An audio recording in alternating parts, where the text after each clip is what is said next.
el que se desconfía plenamente del interés y la necesidad respecto del libro, la lectura y también de la literatura en todos los niveles del Estado, donde no hay bibliotecas públicas. Nosotros tenemos en teoría un sistema de bibliotecas públicas, pero en la realidad no sabemos cuántas son, no sabemos cuáles son sus estándares o sus características, cómo están implementadas.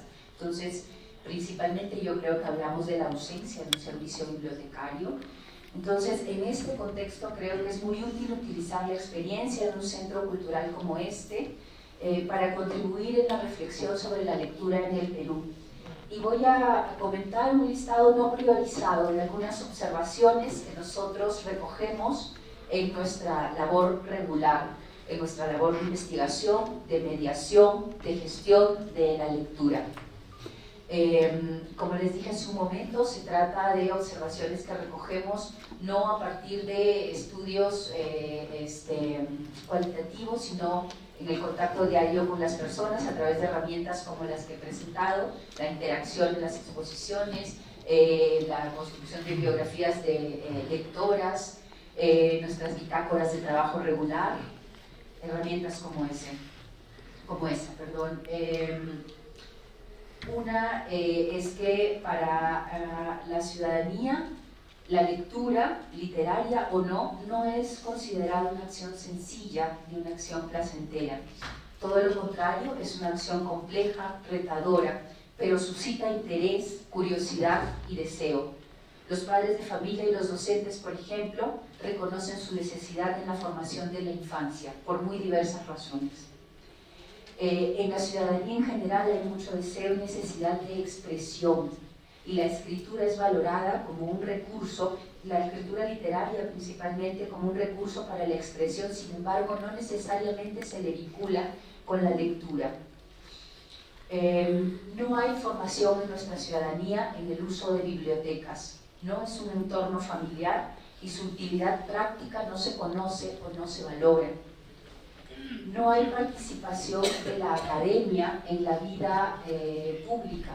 Y si aterrizamos esto más específicamente en la problemática del libro y la lectura, no estamos construyendo en Perú, al menos desde la academia, una reflexión necesaria para abordar esta problemática social desde nuestra especificidad.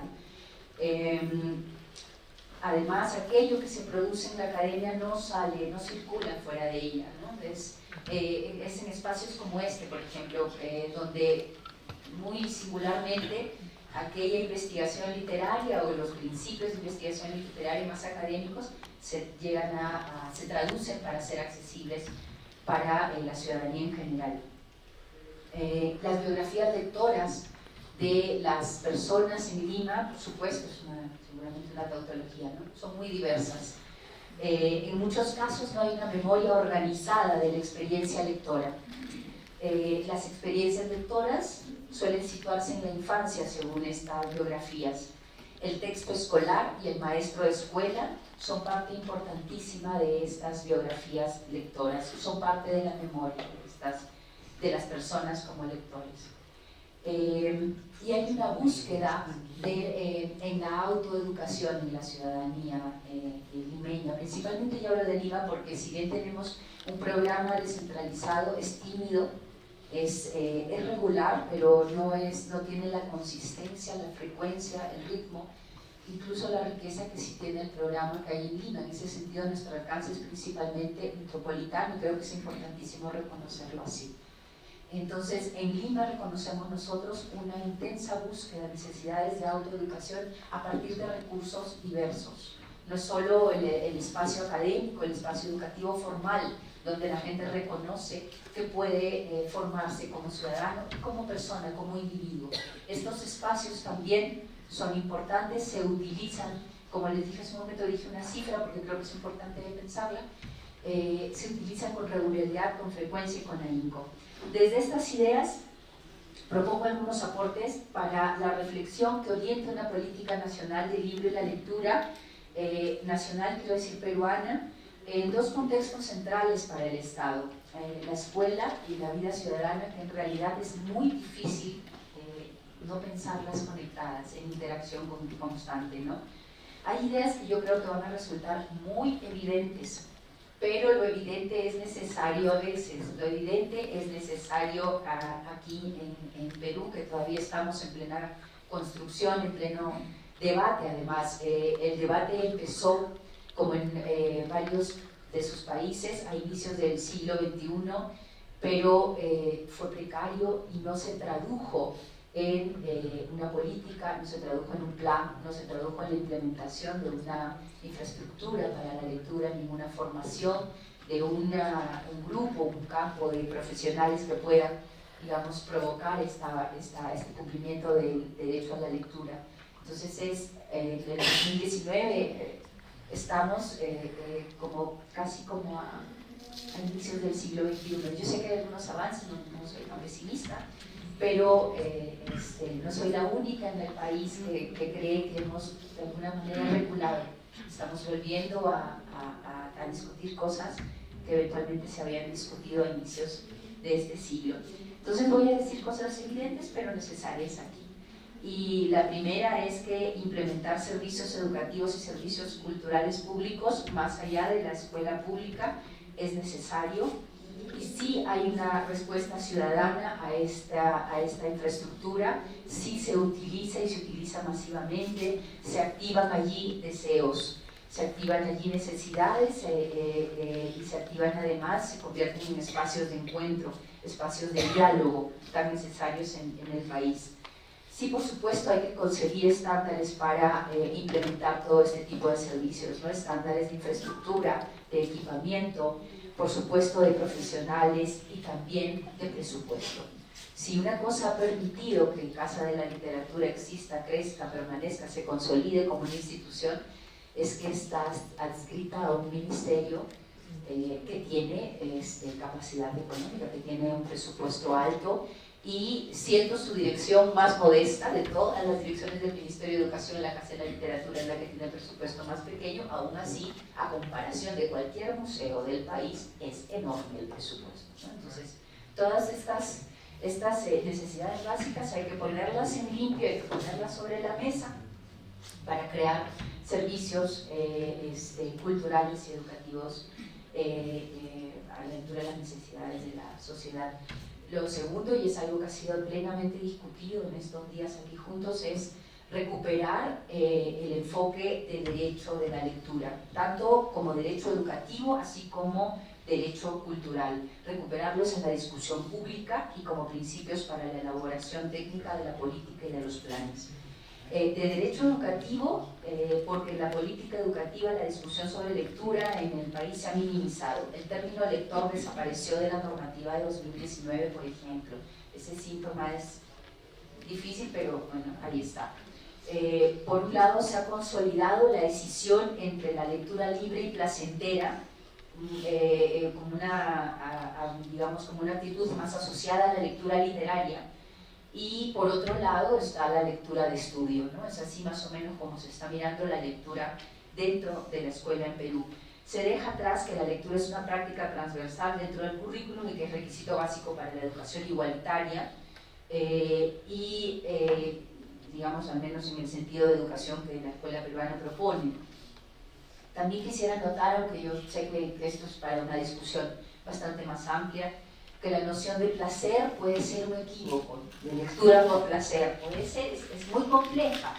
Es idílica si asumimos que el placer es un constructo individual y que en el mejor de los casos lo que podemos hacer es educar la sensibilidad, ¿no es cierto?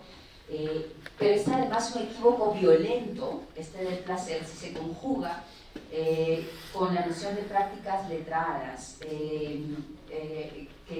que si en toda sociedad las prácticas letradas son diversas, en un entorno plurilingüe, en Perú se hablan 47 lenguas, por más que algunas se hablen en entornos muy pequeños, en que otras sí están diseminadas en la sensibilidad, en la experiencia cultural de las personas. Entonces, en un entorno plurilingüe, con marcada oralidad y además con una heterogeneidad social tan profunda, tan diversa, entonces hablar de placer por la lectura y además por determinados tipos de lectura es realmente muy complejo.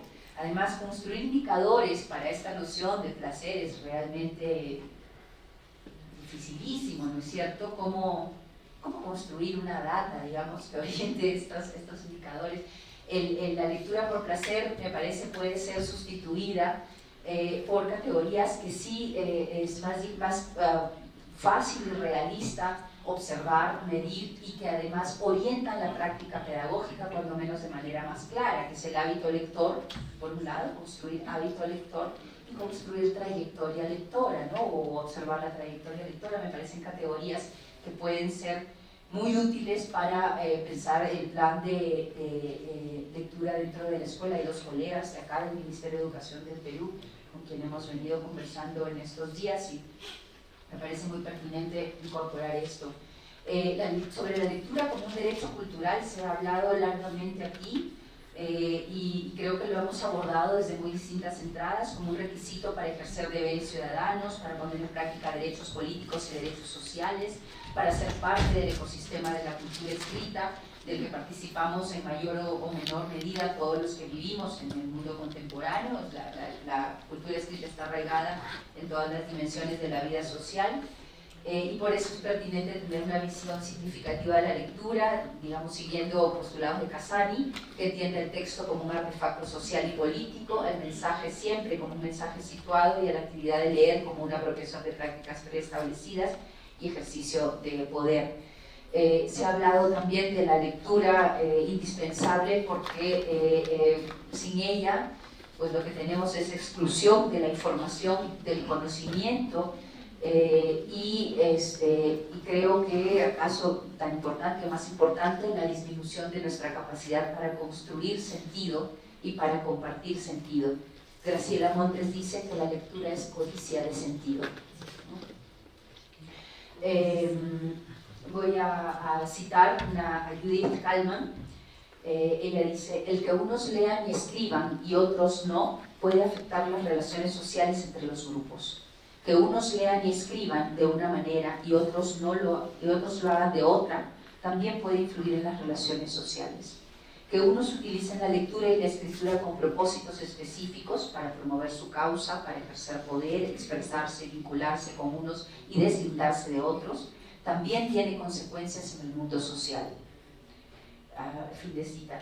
Como alguien dijo aquí, me parece haberlo escuchado aquí, no cerrar la brecha, hablando de lectura, no cerrar la brecha es profundizar la brecha.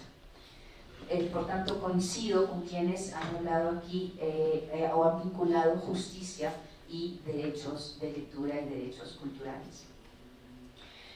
Otra propuesta que me parece pertinentísimo destacar es, y que me parece que, digamos, es bastante funcional para el entorno peruano, como un punto de partida, como una decisión que dé origen, si se quiere, o que sea una primera etapa de la construcción y la implementación más bien de planes y políticas de la lectura, es desarrollar un sistema bibliotecario, de bibliotecas públicas y de bibliotecas escolares como eje de la política y contexto clave para integrar a las poblaciones en la cultura escrita. Kallman nuevamente habla de dos condiciones diferenciadas para integrarse a la cultura escrita: la disponibilidad de materiales impresos y de infraestructura para su distribución, es decir, las bibliotecas, ¿no es cierto? Y el acceso, que es un proceso social de interacción entre individuos como condición necesaria para aprender a leer y escribir, es decir, los profesionales que facilitan este acceso, el docente, el bibliotecario o el mediador. Contar entonces con un entorno, o pensar la biblioteca como un entorno desde donde empezamos a construir, a implementar la lectura como una práctica en nuestra sociedad, creo que da rápidamente algunas líneas de trabajo bien claras, ¿no es cierto? La formación de los profesionales, docentes, mediadores, etc. Y todo el equipamiento e infraestructura con seguridad. Tendremos que pensar modelos flexibles de bibliotecas públicas en base a la diversidad cultural y la diversidad social del país.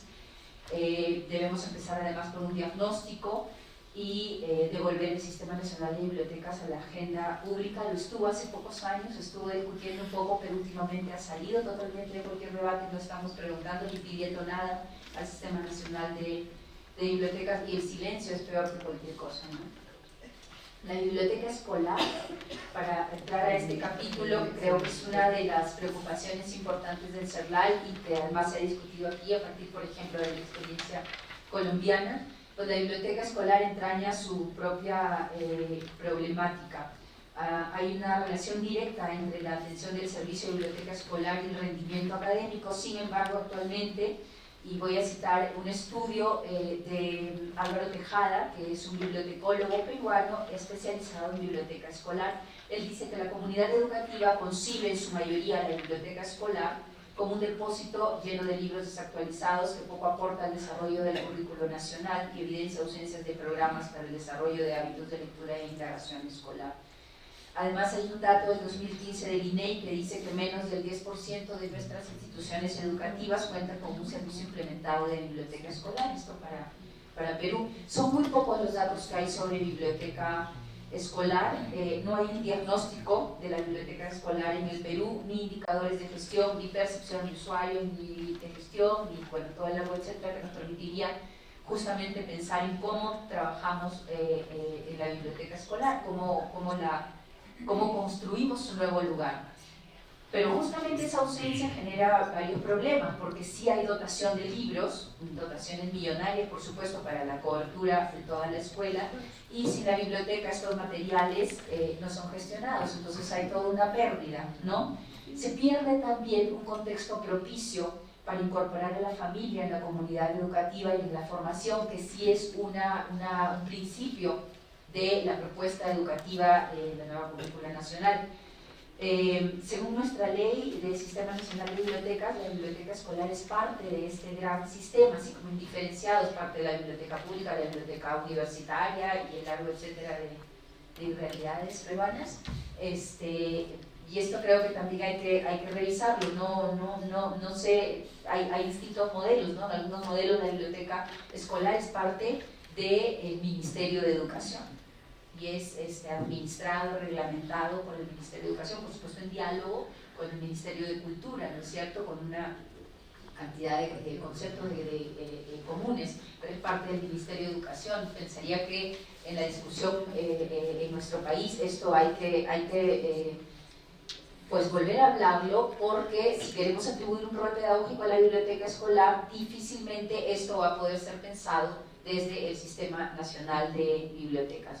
En todo caso, tal y como están las cosas, se necesita un alto nivel de concertación y de articulación entre las autoridades de la Biblioteca Nacional del Perú, el Ministerio de Cultura y el Ministerio de Educación. Otro aporte es que si bien el Estado debe promover el desarrollo de la industria editorial y de las industrias culturales o creativas, es un enfoque, es una línea de trabajo que se ha desarrollado mucho en el Ministerio de Cultura. En estos últimos años está con nosotros Félix Locio, que es el director de la Dirección Nacional de Industrias Creativas, Artes y Cultura.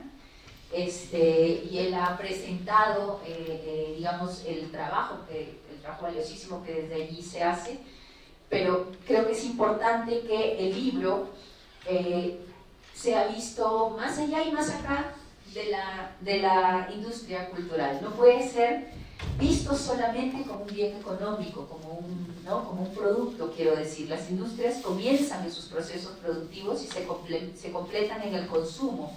Y si bien las industrias culturales enfatizan el valor simbólico, la generación o afirmación de identidades, esto siempre está ligado a una visión de industria como tal.